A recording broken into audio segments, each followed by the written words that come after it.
Hey Scoundrels, how's it going? This was actually the game that got me to Diamond. So this is the game that took me from Platinum 1 to Diamond, and I went from Silver to Diamond in 30 games since switching over from Auto Chess. I haven't done it in a particularly quick fashion. I think I played maybe 1 or 2 games a day max.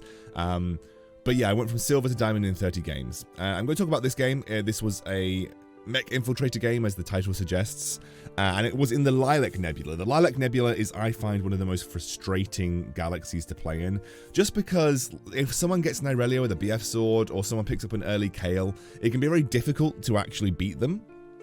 So in my case here, I went for the Fizz with the Brawler's Gloves. This is something that a lot of people don't do. For some reason, people don't pick up the Fizz, and I don't know why. I really think Fizz is in the leagues of, you know, like Kale or Aurelia, because actually you can take Fizz and you can just pick up early Infiltrators and then go to level 5 and roll. Like you can lose streak, obviously, or I mean win streak if you can, but ultimately lose streaking is probably more effective because you can sell off your bench. And you can essentially then try and play for level 5 rolling into Mech Infiltrators, which I think, you know, given that one of the hardest pieces of the Mech Infiltrator puzzle to find in the early game is the Fizz, this kind of alleviates that. Like if I find a Rumble and an Annie, I suddenly have a Mech, which is just like insanely strong in the early game. So I genuinely think that Fizz is just super good. So I pick up a Syndra, which is basically 3 gold to me, to be completely honest with you.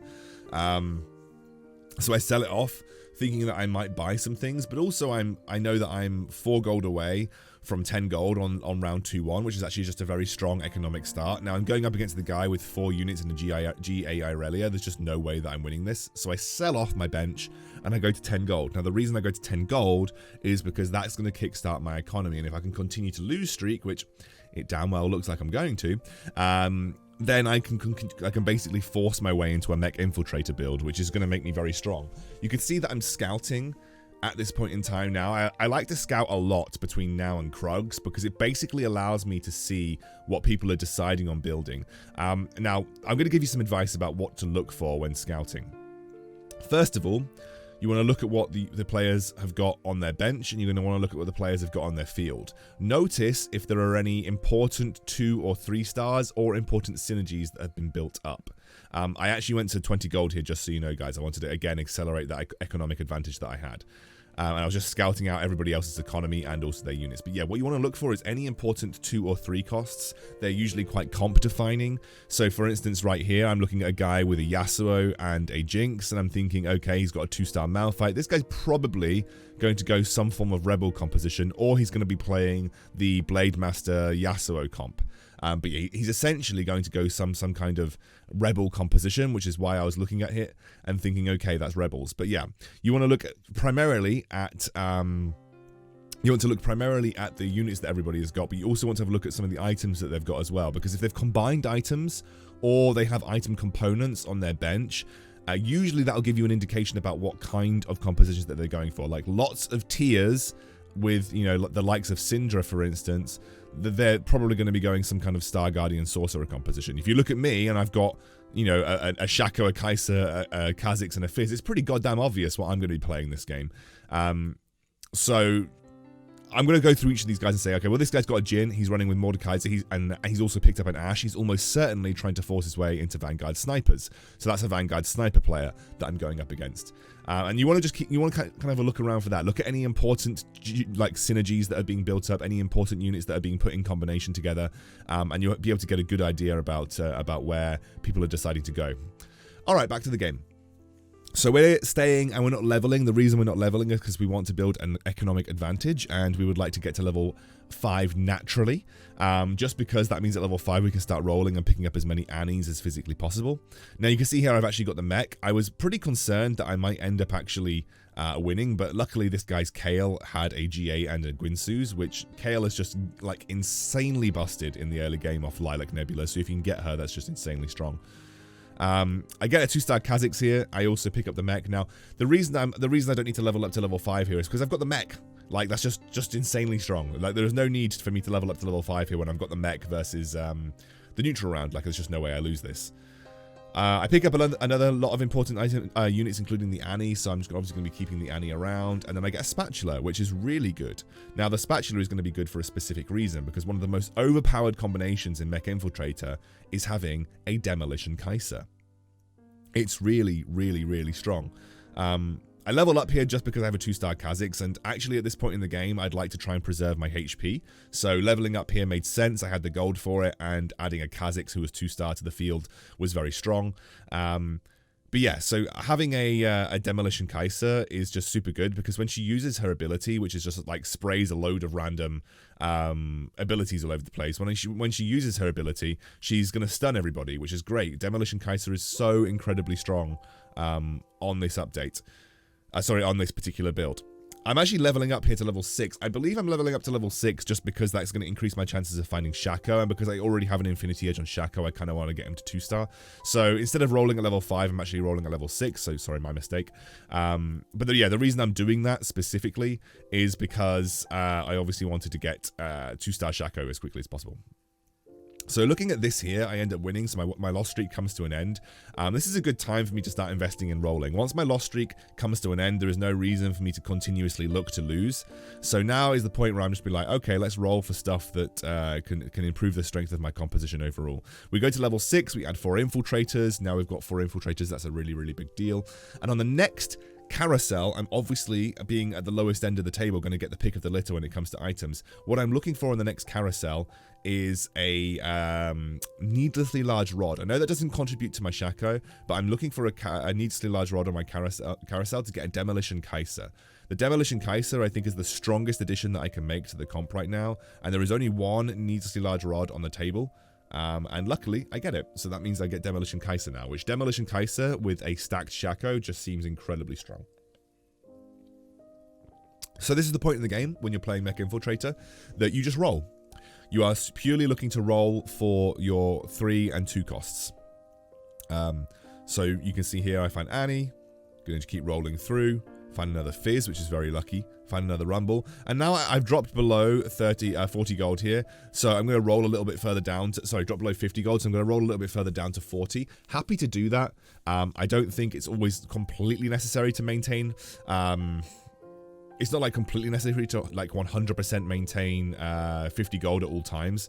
I was very, very happy to roll below just in case I found some major upgrades. And, you know, I'll probably continue to do that because I, again, found a 2-star Rumble here. I find more Annies and I find the 3-star Shaco by rolling down to 40. So sometimes it's okay to roll down to 40 if you have a reason or you've got lots of pairs or you're in a situation where you want to maintain a win streak. And in my situation right here, it was pretty important to me that I maintained a win streak. And getting a 2-star Shaco with Infinity Edge is actually very important to maintaining a win streak. And now we're in a situation where we're probably unlikely to lose. Probably unlikely to lose for a considerable amount of time, so we can actually take it a little bit easier now. But again, I find another Shaco, and I find another Rumble, so I have to drop below 40. But I'm not going to roll any further on the neutral round because there is no point. I mean, there's no point in rolling on the neutral round. It's not going to get me anything extra. I'm not going to lose to the neutral round like this, so I have no issues just sitting a little bit below 40.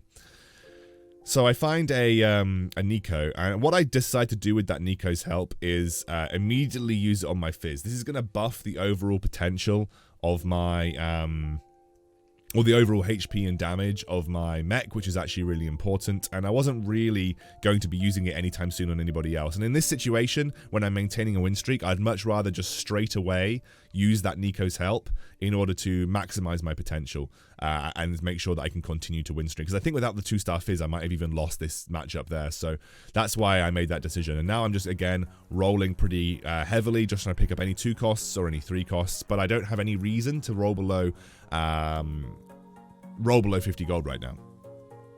So what am I going to do with the BF sword and this recurve bow? Well, the BF sword I would likely try and use to get a GA on Shaco. I don't like GA on mech as much. I used to like GA on mech, but now I've realized that actually taking the aggro away from the mech is probably not the best thing when it dies, but taking the aggro away from the Shaco is actually really important. So that's why I think that in general, for me, I think that the GA on Shaco is much more important than the GA on the mech. You can actually add a whole host of other defensive items to the mech, and it's okay. Whereas the GA on Shaco, I think, is just so important, because if he dies, you don't want him to take aggro as soon as he comes back to life. You want him to survive for as long as possible. This guy's actually got a 3-star Yasuo now, so he's playing what we call the, and yeah, forgive this, he's playing the Bang Bros comp. That is the genuine name for the composition, just so you know, guys, the Bang Bros comp. It's basically like 3-star Yi, 3-star Yasuo. I actually go for the Negatron Cloak here because there is another item that's really good on Shaco, and that's the Bloodthirster. The Bloodthirster on Shaco is, I think, a very, very powerful item because he does a lot of damage, and when he crits, that's insane. So I genuinely think the perfect item combination for Shaco is Infinity Edge Bloodthirster and what's it called? GA. So yeah, Infinity Edge Bloodthirster and GA. Having a little drink there. So yeah, we're in a really strong position now. We've got a Bloodthirster on Shaco that's going to keep him healthy versus someone like this. I mean, look, he just tanked that Vel'Koz very early on here. Now, unfortunately, I don't have what it takes to beat this Vel'Koz composition. The Cho'Gath with the GA was a little bit too much for me. And so my win streak comes to an end, which is perfectly fine, but then we find the 3-star Shaco, which is just obviously really, really strong. There are a couple of things that I can do from this situation once having found the 3-star Shaco. We can continue to roll, or we can go to level 7 and add in the Sorcerer bonus. Now, I think because I've got the 3-star Shaco, I can probably find 2 Rumbles naturally.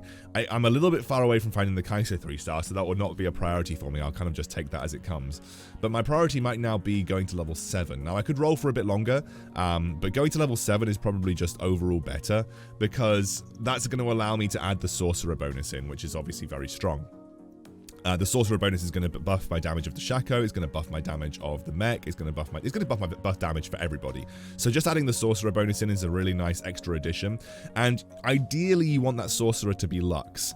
The reason you want that Sorcerer to be Lux is because at level 8, you can then add the Darkstar bonus, especially if you're playing stacked Shaco. So at level 8, you add the Darkstar bonus with the Karma, and that becomes very strong. So actually, what I've added here, I added the GA to Shaco. Now I got very lucky. I got a GA on Shaco, which is just insane. 3-star Shaco with these items. I mean, just look at him. He's basically cleaning up the entire composition himself. Just one-shot the Kale. This dude is just filthy. Like, honestly, Shaco is just filthy. But I also added some really important defensive items over to my mech.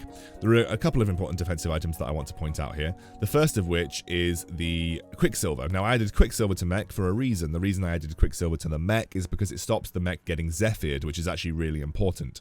The other thing that I added to the mech was the Xerot Portal. Actually an item that is pretty garbage by itself, but the Xerot Portal, when combined with the mech, gives you 2 Xerot spawns, because it's going to spawn when the mech dies, and it will spawn when the unit dies that has the Xerot Portal afterwards. So, that's pretty strong, I think. So yeah, we're pretty close to finding the Rumble now. We're basically just trying to roll for the Rumble at this point in time, and then we're also just trying to look for the Annie and the Kai'Sa.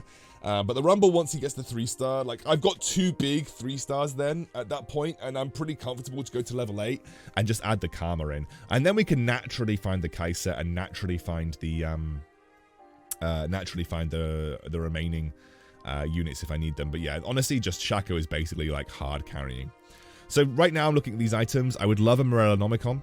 I would also probably take the GA. I would actually add that to the mech if I could. The other thing that I'll take is Titan's Resolve. Titan's Resolve is actually a really, really good item for the mech, because he takes a lot of damage, it takes a lot of critical strikes, and it can deal critical strikes as well, given that you know, the natural critical strike chance is there. So I'm going to give the Xerot Portal over to the Rumble. Now, obviously, I would have loved to have stacked all of the items on the Rumble, but honestly, the way that it's spread is not too bad, because honestly, Quicksilver on the mech is more important than Quicksilver on any of the components.